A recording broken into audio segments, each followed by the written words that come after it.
If you make a living doing in-home sales like selling home improvements, a lot of you sell on a one-call close, meaning you make the sale the first time you see them.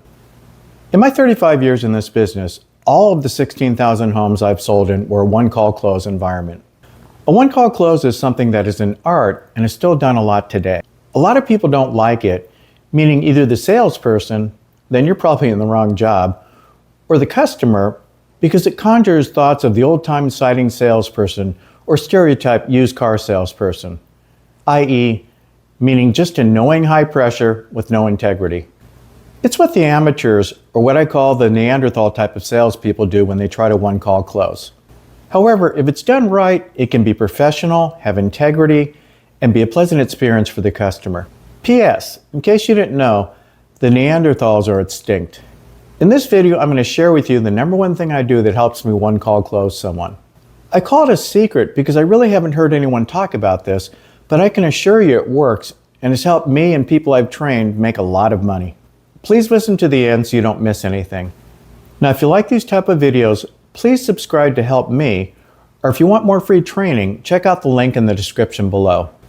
For a one-call close to work and be done professionally, it has to be set up correctly. There are two places you can sell someone. You can sell them before the price or after the price. If you sell them before the price, it means you created the desire, separated your offer from everyone else, built the value, and made the customer want your product. When you do it this way, then the close is just a matter of helping the customer get what they want. This is how it should be done, and if they want it, then you're in a position to one-call close and need to know how. The other way of selling is where you really don't know how to sell and or build value and think selling is just one big warm-up.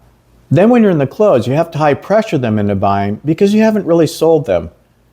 This is the type of one-call close that people hate, and because you haven't sold them correctly, involves things like, and if you buy tonight, we can take 50% off. That's not what this video is about. So the key or setup before you can one-call close as a professional is that the customer wants the product and think it's worth it. If they don't want it or think it's worth it, then as a professional salesperson, you don't even have the right to ask them to buy, let alone get them to do it right then. So assuming you sold them before the price, and you're right after you deliver the price and in the close usually starts with after you show them the price, explain cash and financing options, have them pick one, and in most cases then assume the order. For example, you deliver the price, explain how the cash and payment options work, and say, so if you hired us, would you pay cash or finance? If the customer says finance it, then you assume the order by saying, well, the next step would be to fill out the credit app and we can get the paperwork started. Something to that effect, but now the close starts. To simplify this, the close starts at the point the customer can say, I need to think about it, I always get 3 estimates, or do you have a card and we'll get back to you. In most cases, understand that very rarely does a customer say yes when you first ask them to buy in a one-call close. They usually start with some type of smoke screen of, I need to think about it, or try to shut it down quickly. Do you have a card? And then the real closing starts. The first thing you have to do in any close is to isolate or get the real objection, which is usually the money if you've done your sales presentation correctly.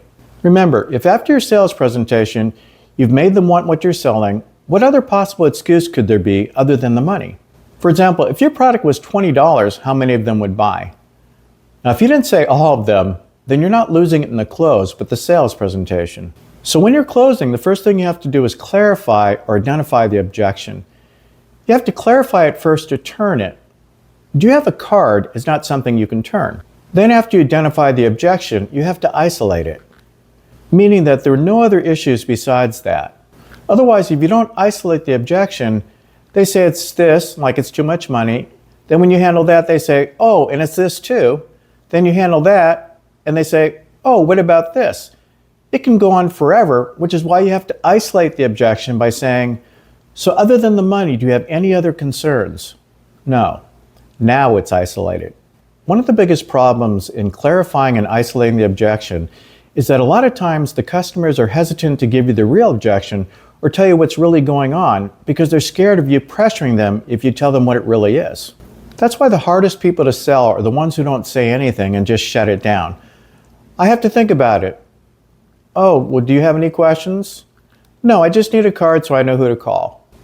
The easiest ones to close are the ones who open up and say things like, you know, Ron, I really do like these windows, but it's just a lot of money and I don't know if I can afford it. Now, if there was a way to make it more affordable, I'd probably do it. So here is the secret. Even if it's a one-call close, don't close for now, but close for the future.